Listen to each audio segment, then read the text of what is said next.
Putin is put down when Ukrainian saboteurs launch a surprise attack deep inside Russian territory. The Russian president was made to look bad on Tuesday when Ukrainian forces stole a 6-mile march into Russian territory in the Kursk region.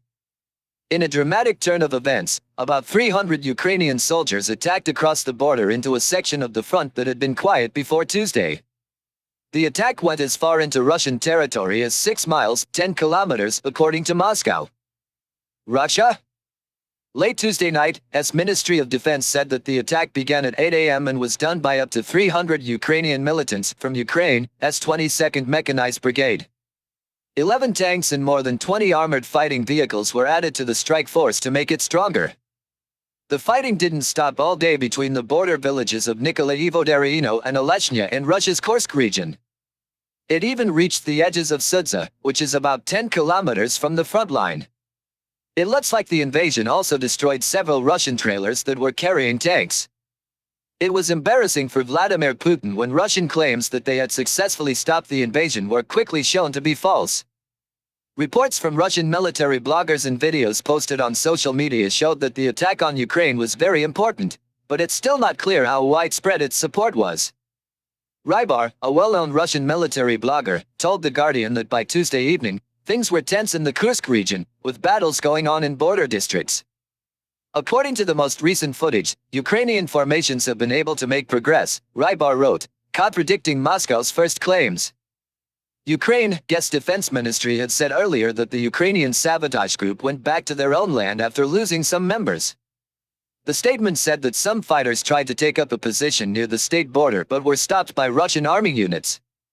The political leaders and Ministry of Defense of Ukraine have not yet said anything in public.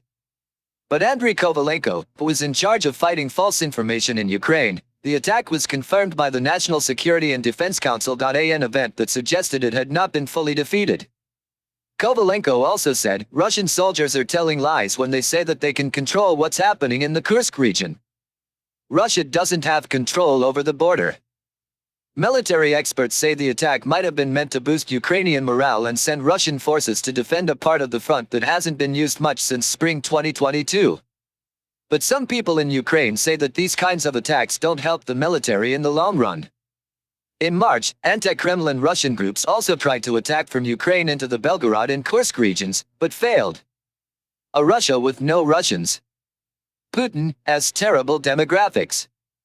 Ukraine, in the future, there will be fewer people living there. Vladimir Putin, the president of Russia's war, has pretty much made sure of that for generations to come. Russia, less educated, older, and more likely to get sick, and the population will be smaller. It will almost certainly have fewer Russians and a wider range of religious groups. Different people may see this as a strength, but a lot of Russians don't. People are moving around a lot to get away from things like war, persecution, poverty, and the effects of climate change that are getting worse. This makes racist political rhetoric very popular. Putin has talked a lot about Russia as president, starting with the problems caused by his first few months in office. Despite spending trillions of rubles on high-profile, national projects to fix the problem, the population continued to drop. Putin's timing of its military aggression in Ukraine may have shown that it knew what it was doing. It's not going to get better in the next 20 years, both in terms of population and economy. But the war is making a problem that was getting worse into a disaster. What are the effects on health, birth rates, and life expectancy from Russia's war in Ukraine, similar to those from World War II's long transition in the 1990s, will be remembered for a long time. Ukraine's population will go down for the rest of the 21st century, and fewer people who are ethnically Russian will live there. The ethnic and religious groups that embrace the traditional values for a family? Most of the people Putin supports are not Russian. Out of the UN's scenarios picture Russia's population to be between 74 million and 112 million in 2100, up from 146 million now. The most recent predictions from the UN are for the whole world's population to drop by about 20% by the year 2100. Russia is expected to see a drop of 25 to 50%. Russia isn't the only country with falling birth rates, an aging population, high adult mortality, and infertility in both men and women. However, Russia is facing a problem that few people are coming to live there and a lot of smart people are leaving. Their situation is especially hard. The size of a population is based on a mix of natural factors. There is a balance between immigration and emigration, as well as birth rates and life expectancy.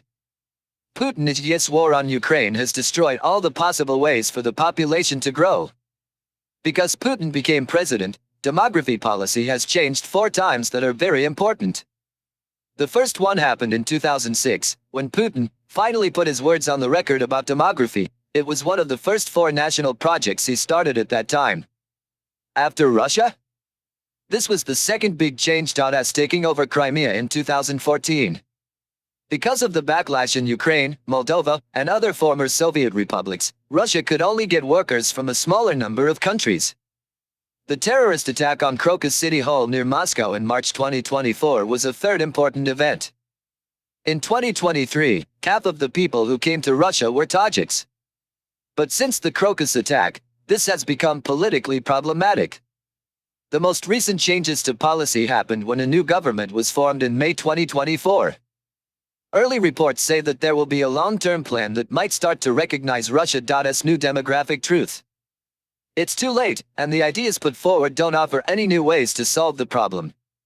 The first part of the paper gives an overview of the demographic problems the Russian Federation got from the Soviet Union and its first response that didn't work.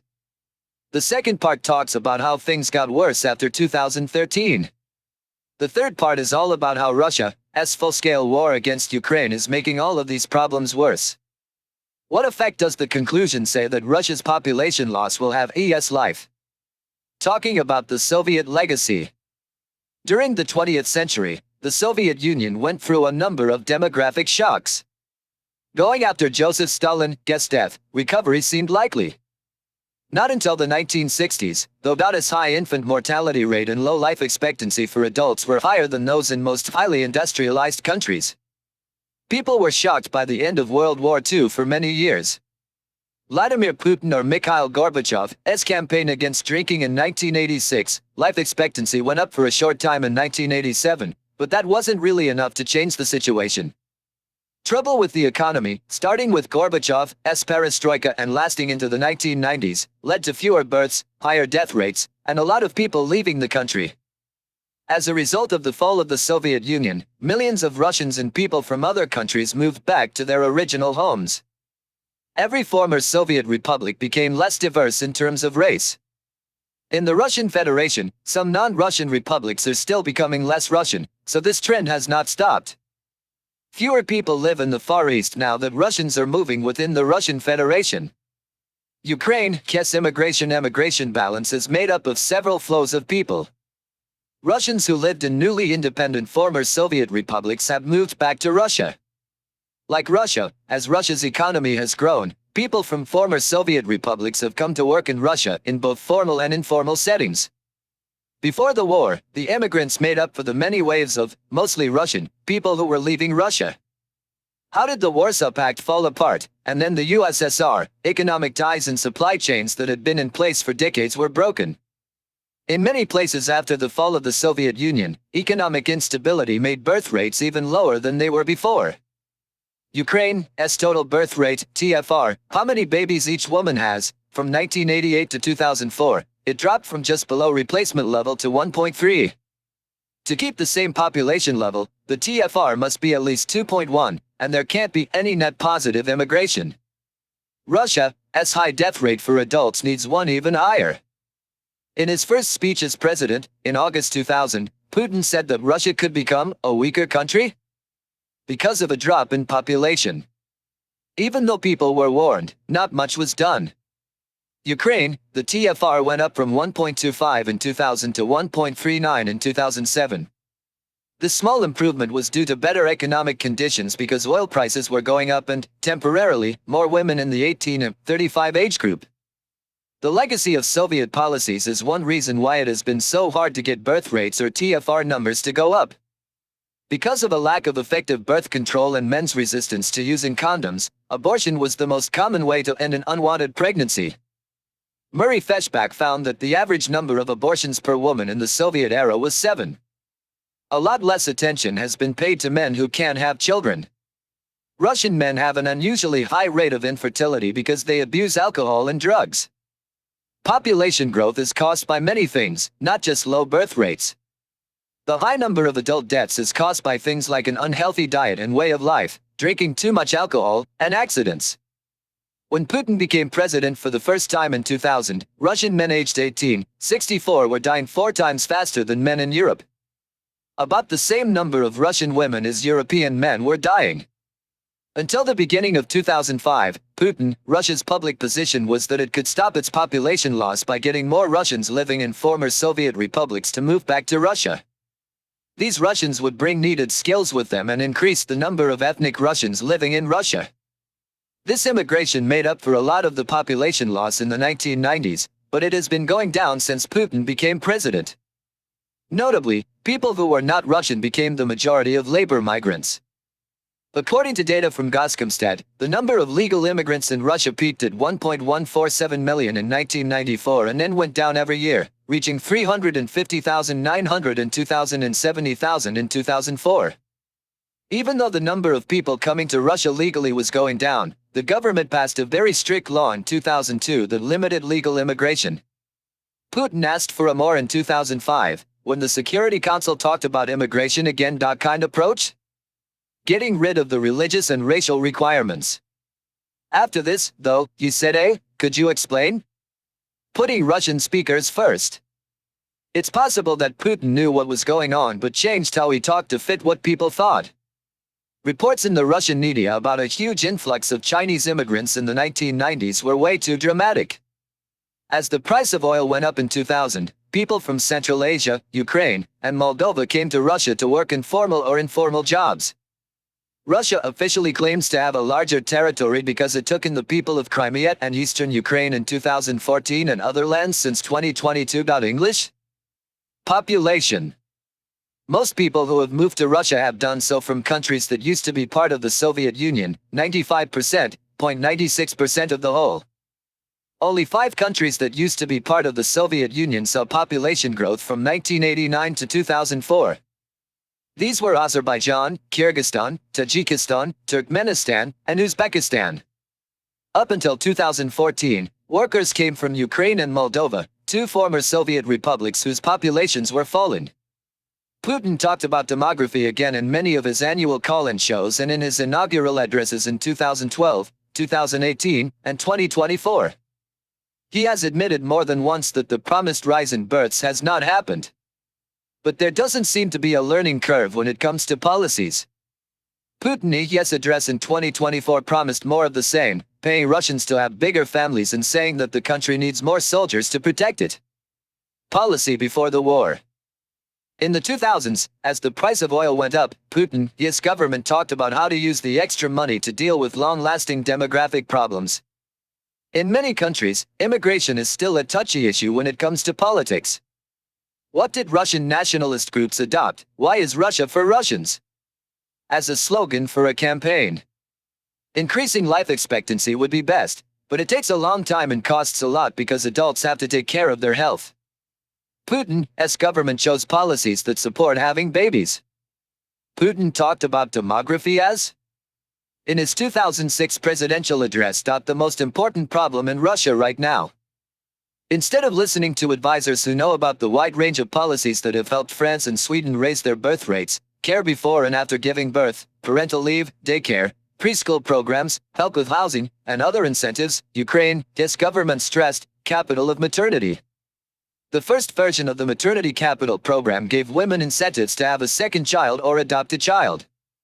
When a child turned 3, the money was given to them. It could be used to house the child's education at a recognized school, the mother, disability pension or help for kids who are disabled. In the past, things have changed, like paying for the first child and getting better housing. The funding, which was adjusted every year, was enough to encourage more births in rural areas and smaller towns, but not so much in higher-priced cities, where 70% of the population lives. Also, many women who gave birth in a Russian maternity hospital decided that one birth was enough. As a result of Russia's pro-natal policy, a few more babies were born. The TFR rose from 1.3 when the maternity capital program began in 2007 to almost 1.8 in 2015. Most demographers, though, say that the higher numbers are due to a, temporarily, larger group of women in their prime childbearing years, economic growth because of higher oil prices during Putin's first two terms, in hopes that protests across the country over the 2011, the 2012 elections brought about real change. After 2012, the rise in births was cancelled out by the drop in the number of returning citizens. Even though the maternity leave program has been expanded, Russia, by 2019, TFR had dropped back to 1.5, which was before COVID-19 and the full invasion of Ukraine. Russian government sources kept saying that the rate was 1.8. Russia would have a TFR of 1.8 even if people didn't come to live there. S population going down by about 25,000 in each generation. The other thing that changes naturally in populations is life expectancy. Russia is not the only country with a lower birth rate. In the next few decades, people are expected to live in fewer countries outside of Africa. Even so, Russia's death rate for adults over 18 is still the highest among developed countries, 0.64. Ukraine's economy got better under Putin. Some things did get better during his first two terms as president. In 1990, Russian men died 4 times more often than European men. By 2022, that number had dropped to just twice that of European men. The small gains made under Putin's first two terms were good because the economy got better, things were more stable, and he worked to make healthcare better. Main focus of the healthcare program was not on primary and preventive care, which was very important. Most of the money was instead spent on expensive new equipment, which opened the door for corruption. By 2019, the gains in life expectancy had started to go backwards. Ukraine's response to COVID-19 was very bad, and as a result, it had the highest death rate per person among industrialized countries, even though official statistics have always tried to hide this fact. People living longer is good for the economy in 2 ways. The effect is different for each person. Ability to work and the ratio of people who depend on others for support in the population. To take care of the young, old, and disabled, societies need enough workers who can do their jobs.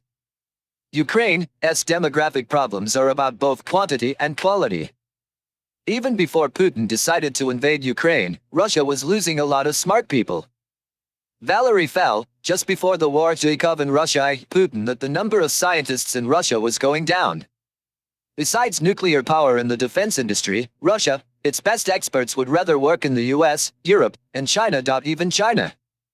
The Academy of Sciences Chief Scientific Secretary, Nikolai Dolgoshkin, said that the number of scientists leaving the country had gone from 14,000 in 2012 to 70,000 in 2021.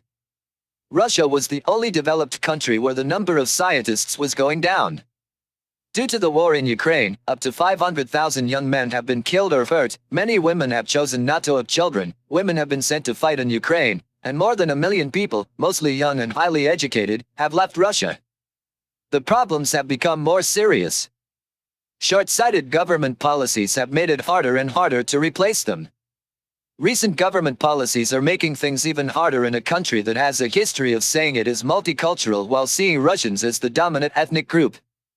Another funny thing about the situation Putin has made is that, besides poor villagers in the country, the people whose needs are best met by the law he signed in August 2022 are keeping and strengthening the moral and spiritual values that Russians have always had.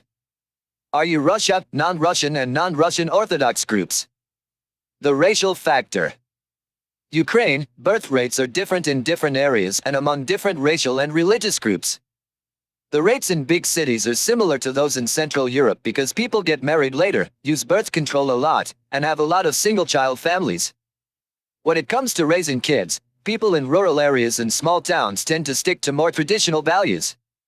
It's much more likely for people in these places to have 2 or more children and to get married and have kids first.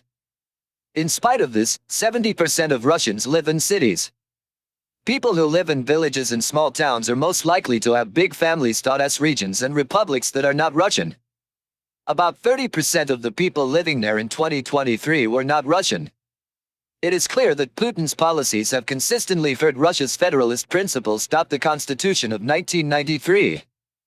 Some people who aren't Russian think that the attack on their spatial status is partly because Russians are afraid of their higher birth rates. Russia has big differences in the birth rates of different racial and religious groups, which makes policymaking very hard. Some groups have been less open to the changes in the population. Other people. The mostly Muslim and non-Russian North Caucasus republics are going through the changes in the population less quickly than most of Russia. Because they were sent to Central Asia during World War II, the Chechens have developed a strong belief in birthright. In a number of places, comparative studies have found links between high birth rates and traditional religious beliefs. Some reports say that Muslims have higher birth rates, even though this varies a lot from community to community. There are more babies born to religious conservatives of many faiths, such as evangelical Christians, Mormons, Hindus, Orthodox Jews, and others. In the past, some groups were known for having big families. Some groups of people who are not Russian have higher birth rates in Russia than Russians. Moscow is very worried about the birth rates in the North Caucasus, which is mostly Muslim. Even though birth rates are going down among many ethnic groups, they are still higher than birth rates among ethnic Russians in many communities. A lot of experts have noticed that when an ethnic group feels threatened, they tend to have a lot of children.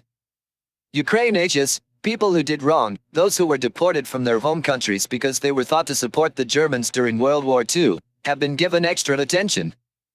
Murat Ilyasov, a scholar from Chechnya who now teaches in the US, makes a strong case for the Chechens, who were able to return to their ancestral land and try to have lots of children to protect the nation to stay alive. They have the most babies born in the country. Not only Chechens, but also people from other groups in the North Caucasus have birth rates that are higher than the Russian average. Official sources sometimes lie about the number of Chechens and other non-Russian groups to try to make their point stronger, being Russian, and play down the importance of populations that aren't Russian. Some Russian demographers suggest that non-Russians are increasingly experiencing the revolution in population. Not as fast, though. Even though this makes sense, complaints about changing definitions and undercounting in recent Russian censuses give a lot of reason to doubt the official numbers. Even the official numbers show that many non-Russian groups in Russia still have higher birth rates than many Russian groups.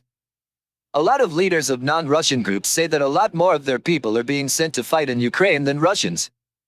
It is important for Russian officials to stress that most soldiers come from rural areas because the military pays well. The numbers show that people from Russia's ethnic republics, people in the Far East and South, are much more likely to be called up for battle. Even though it's hard to prove intent, the numbers is shocking.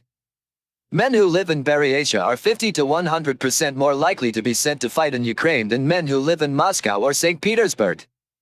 At this point, it is too early to tell if the large number of deaths and injuries will make some groups try to boost birth rates. There does seem to be a bigger drop in births among ethnic Russians in cities than among Russians and non-Russians in rural areas because of the war.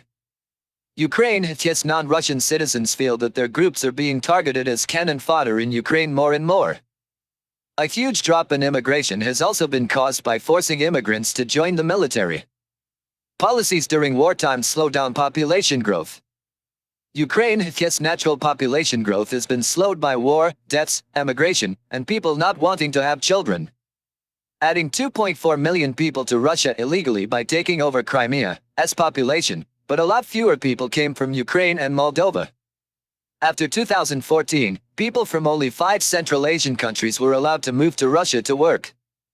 Now that Russia, even though the full-scale invasion of Ukraine has been put on hold, the Kremlin has always needed more troops, which has meant that more and more of these workers have had to join the military.